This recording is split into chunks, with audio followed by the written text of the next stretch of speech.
Assalamualaikum warahmatullahi wabarakatuh. Perkenalkan, nama saya Sela Puspita Dewi dengan nomor induk mahasiswa 859613118. Saya berasal dari UPBJJ Bandar Lampung, Pokja Rawa Pitu, Fakultas Perguruan dan Ilmu Pendidikan, jurusan Pendidikan Guru Sekolah Dasar. Pada hari ini, hari Minggu tanggal 7 Juni 2026, saya akan melaksanakan tugas mata kuliah PDGK Kelas 107 Praktikum IPA di SD pada modul 8 tentang listrik dan magnet dengan judul praktikum kelistrikan. Selamat menyaksikan.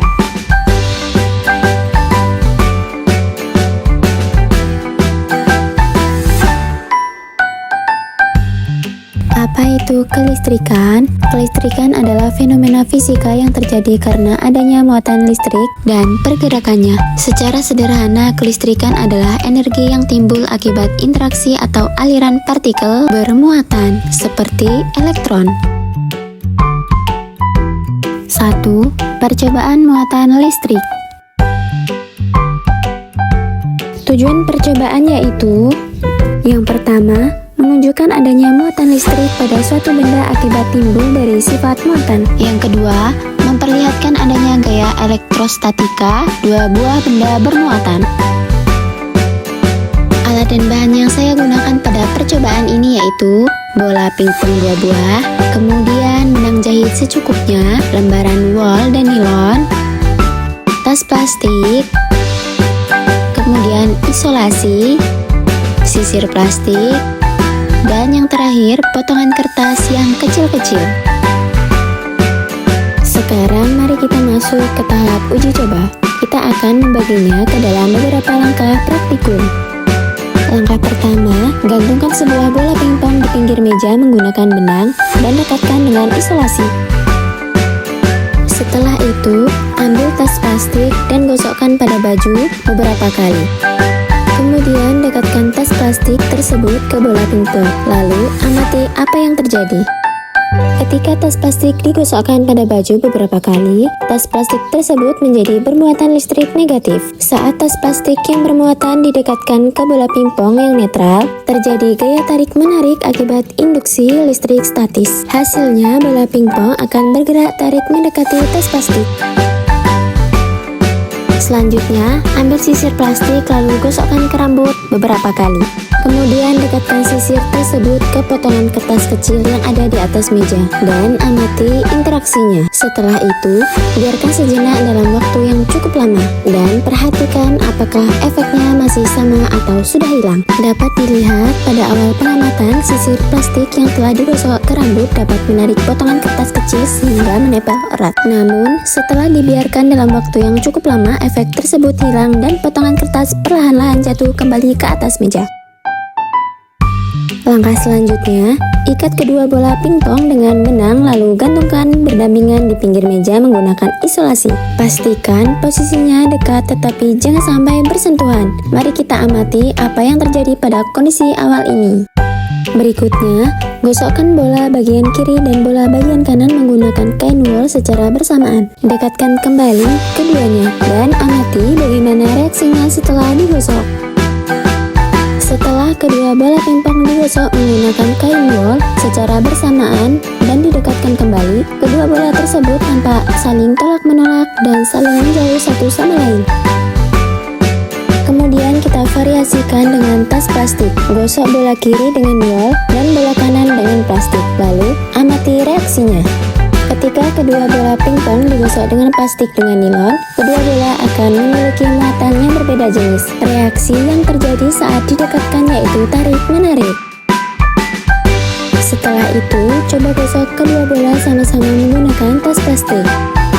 Hasil pengamatan setelah kedua bola pingpong digosok secara bersamaan menggunakan tas plastik, kemudian didekatkan satu sama lain tanpa saling menyentuh, kedua bola tersebut akan saling tolak-menolak atau menjauh satu sama lain. Terakhir, gosok kedua bola pingpong tersebut secara bersamaan menggunakan kain nilon dan lihat hasilnya.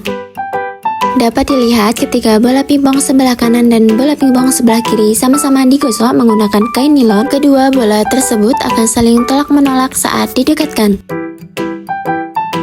Jadi kesimpulannya, eksperimen kita kali ini sukses membuktikan hukum dasar elektrostatika. Muatan yang sejenis akan saling menolak, sedangkan muatan yang berbeda jenis akan saling menarik. 2. Percobaan arus dan tegangan listrik.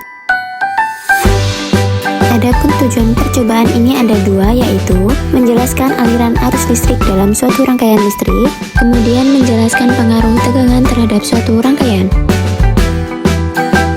Untuk alat dan bahannya adalah baterai 1,5 volt 3 buah, kemudian kabel penjepit merah dan hitam, bola lampu 2,5 volt 3 buah, dan yang terakhir ovometer 1 buah. Langkah kerja percobaan arus listrik. Susunlah alat seperti contoh tersebut. Kemudian ukur besarnya arus listrik yang mengalir dalam rangkaian menggunakan ovometer. Seperti yang terlihat di layar, nilai arus yang terbaca saat lampu menyala menunjukkan angka 3,42. Hal ini membuktikan adanya arus listrik nyata yang mengalir melewati bahan uji tersebut. Kita akan mencatat hasil ukur dan nyala lampu ini ke dalam tabel pengamatan untuk menentukan sifat konduktor dari setiap bahan. Sekarang mari kita bedah dan analisis hasil pengamatan dari ke-10 bahan uji coba ini satu persatu. Yang pertama adalah kawat besi. Saat kawat besi disisipkan ke rangkaian, bola lampu menyala dengan terang dan jarum ovometer bergerak naik. Analisisnya, besi adalah logam yang memiliki banyak elektron bebas, sehingga berfungsi sebagai konduktor yang sangat baik. Yang kedua yaitu kawat tembaga. Sama halnya dengan besi, saat menggunakan kawat tembaga, lampu menyala terang. Tembaga merupakan salah satu konduktor terbaik dengan hambatan jenis yang sangat kecil. Itulah mengapa bahan ini sering dipakai sebagai isi kabel listrik rumah kita.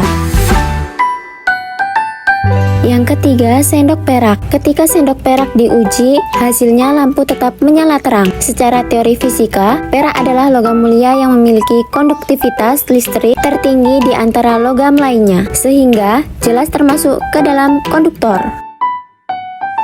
Yang keempat, kayu. Saat kita menjepit sepotong kayu kering dan ovometer menunjukkan angka 0. Analisisnya, kayu tidak memiliki elektron bebas yang bisa bergerak untuk mengalirkan muatan listrik, sehingga kayu dikategorikan sebagai isolator.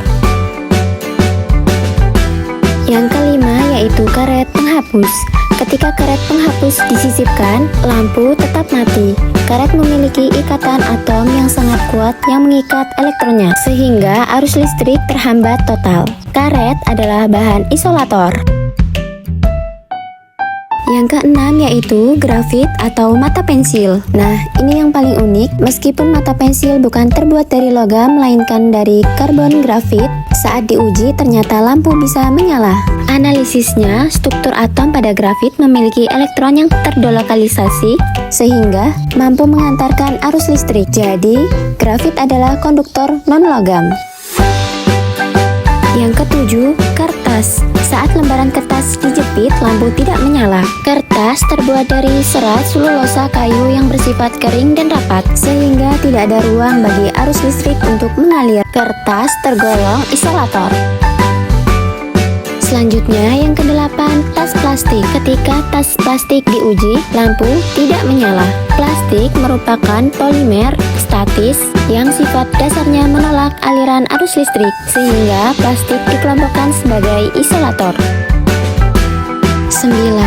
Air keran. Saat kedua ujung kabel dicelupkan ke air keran biasa, ternyata lampu tidak menyala atau ovometer menunjukkan angka yang sangat kecil. Analisisnya, air keran murni atau air tawar memiliki kandungan mineral ion yang sangat sedikit, sehingga tidak cukup kuat untuk memicu nyala lampu dalam rangkaian ini. Di praktikum ini, ia tidak bertindak sebagai isolator.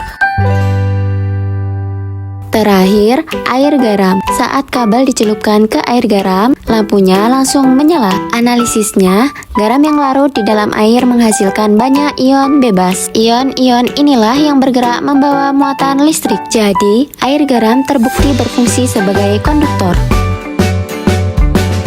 Selanjutnya, langkah kerja percobaan 2 yaitu mengamati pengaruh tegangan listrik.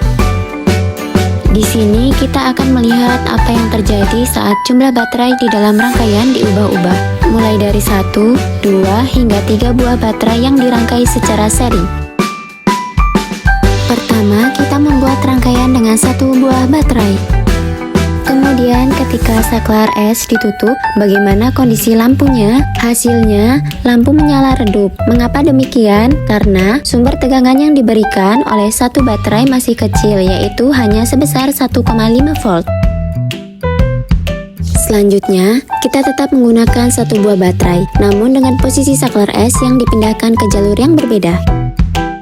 Setelah saklar es ditutup, kondisi lampu tetap menyala redup, sama seperti langkah sebelumnya. Mengapa demikian?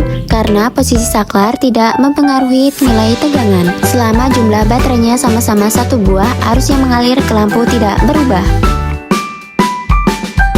Langkah selanjutnya, kita meningkatkan kekuatan rangkaian dengan menyusun 2 buah baterai secara seri.